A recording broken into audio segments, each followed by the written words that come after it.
Assalamualaikum warahmatullahi wabarakatuh. Nama saya Nurliana dari kelas 12 MIPA 3. Pada kesempatan kali ini, saya akan menjelaskan materi fisika kelas 12 tentang gelombang elektromagnetik.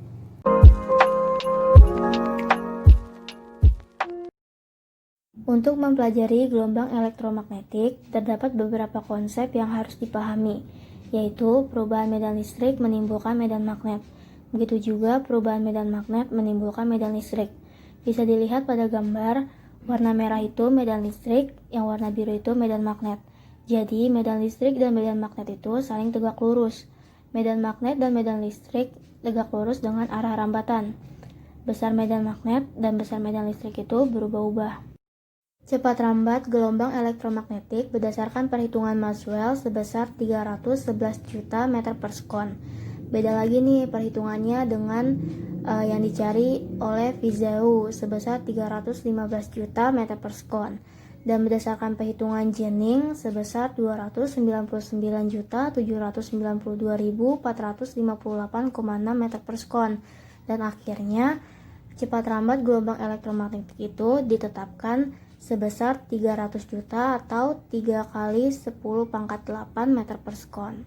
Ada 3 keunggulan dari hukum Maxwell. Nah, foto ini merupakan seorang ilmuwan yang mengemukakan hukum Maxwell. Ia bernama James Clerk Maxwell. Keunggulan yang pertama, ia meramalkan adanya arus pergeseran. Ia juga meramalkan adanya gelombang elektromagnetik yang terdiri dari bermacam-macam frekuensi dan semuanya merambat dengan kecepatan cahaya. Cahaya adalah gelombang elektromagnetik. Kecepatan gelombang elektromagnetik berdasarkan hasil percobaan Hertz sama dengan kecepatan cahaya yang diramalkan oleh Bapak Maxwell. Nah, sifat gelombang elektromagnetik pada celah kawat mirip dengan sifat cahaya. Percobaan ini membuktikan bahwa cahaya adalah gelombang elektromagnetik. Nah, sifat apa aja sih yang mirip dengan sifat cahaya? Yang pertama, dapat dipantulkan oleh permukaan benda padat. Yang kedua, dapat difokuskan oleh cermin cekung. Yang ketiga, menunjukkan efek difraksi. Yang keempat, menunjukkan efek interferensi. Yang kelima, dapat dibiaskan oleh prisma yang berbahan kaca atau yang berbahan plastik. Selanjutnya, spektrum gelombang elektromagnetik. Semua gelombang mempunyai sifat dan kecepatan yang sama. Frekuensi dan panjang dari masing-masing gelombang berbeda-beda. Semakin ke kanan, energi dan frekuensi semakin besar.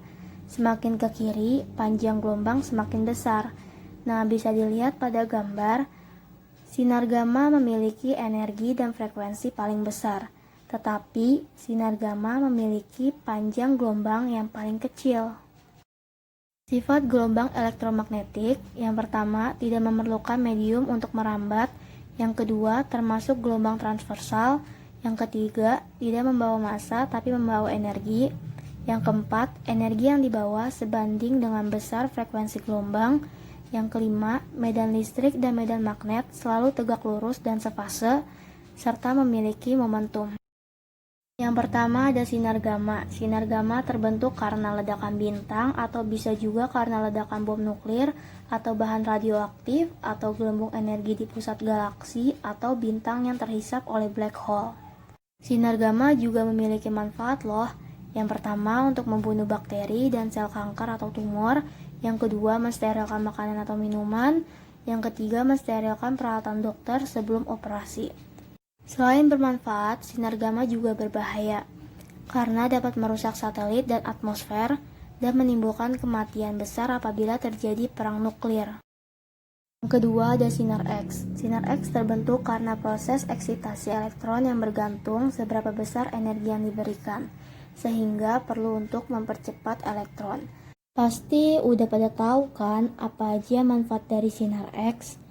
Ya, sinar X itu sangat berperan penting di bidang kedokteran, yaitu untuk mendiagnosa suatu penyakit dan radioterapi untuk membunuh sel tumor dan sel kanker. Eits, bukan hanya di bidang kedokteran loh, tapi bisa juga di bidang industri, yaitu untuk melacak kerusakan pada mesin industri. Jika sering terkena radiasi sinar X juga bahaya loh teman-teman, bisa melemahkan tulang, bisa juga membunuh sel sehat kita dan menyebabkan penyakit radiasi. Yang ketiga ada sinar ultraviolet. Sinar ini terbentuk karena radiasi termal yang dipancarkan oleh sinar matahari. Manfaatnya tentu saja untuk proses fotosintesis, membantu pembentukan vitamin D, dan bisa juga untuk memeriksa keaslian uang bank. Bahayanya bisa menyebabkan kanker kulit, penuaan dini, kerusakan mata akibat sinar UV. Makanya guys, kalau misalnya keluar rumah, pakai body lotion ya. Yang keempat ada cahaya tampak. Spektrum ini merupakan satu-satunya spektrum yang dapat dilihat oleh mata. Terbentuk karena atom bertransisi dari satu tingkat energi yang lebih rendah sambil melepas foton. Manfaatnya digunakan pada sinar laser dalam serat optik pada telekomunikasi. Nah, bahaya dari sinar laser ini apabila mengenai mata akan merusak retina. Yang kelima ada inframerah. Inframerah terbentuk karena radiasi yang dipancarkan oleh atom atau molekul ketika mereka berubah energi di dalamnya. Manfaatnya sebagai terapi fisik, untuk teleskop melihat tempat gelap atau berkabut, dan bisa juga memotret permukaan bumi yang berkabut atau tertutup awan. Bahaya sering terpapar radiasi ini akan menyebabkan kulit terbakar, kanker kulit, dan kerusakan retina. Yang keenam ada gelombang mikro. Gelombang mikro terbentuk karena berasal dari luar angkasa yang dipancarkan oleh atom hidrogen netral di daerah antara bintang di galaksi Bima Sakti. Manfaatnya sebagai alat masak yaitu microwave, sebagai sistem navigasi kapal laut dan pesawat, dan bisa untuk komunikasi dengan satelit. Microwave merupakan salah satu manfaat dari gelombang mikro. Tetapi microwave juga memiliki bahaya karena menciptakan radikal bebas, menghilangkan nutrisi makanan, dan menyebabkan resiko terkena penyakit anemia. Yang terakhir ada gelombang radio. Terbentuk karena osilasi elektron dalam rangkaian listrik dan bisa juga berasal dari pusaran bintang neuron yang berputar sangat cepat. Manfaatnya pasti sebagai alat komunikasi, serta membuat peta gelombang radio yang dipancarkan dari luar angkasa sehingga dapat informasi tentang alam yang tidak dapat diperoleh melalui teropong. Jika sering terpapar gelombang radio dalam jangka waktu yang lama, maka akan meningkatkan resiko terjadinya kanker, menyebabkan nyeri di kepala, telinga, serta beberapa bagian tubuh lainnya yang sering terpapar.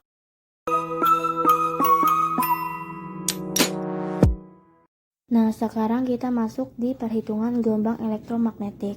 Di sini ada persamaannya. Untuk menghitung medan listrik, caranya E sama dengan EM sin Kx dikurang omega T. Sedangkan untuk mencari medan magnet, yaitu B sama dengan Bm sin Kx dikurang omega T. Untuk mencari omega dengan rumus 2πf atau 2π per T. Untuk mencari K dengan rumus 2π per lambda. Untuk mencari panjang gelombang bisa menggunakan rumus lambda sama dengan C per F atau kecepatan cahaya di vakum dibagi frekuensi. Untuk keterangan bisa dilihat di bawahnya. Selanjutnya ada intensitas gelombang elektromagnetik. Intensitas itu merupakan nilai laju energi rata-rata yang mengalir tiap satuan waktu luas. Untuk mencari intensitas bisa menggunakan rumus setengah dikali medan listrik maksimum dibagi permeabilitas vakum atau setengah dikali kecepatan cahaya di vakum dikali medan magnet maksimum kuadrat dibagi permeabilitas vakum.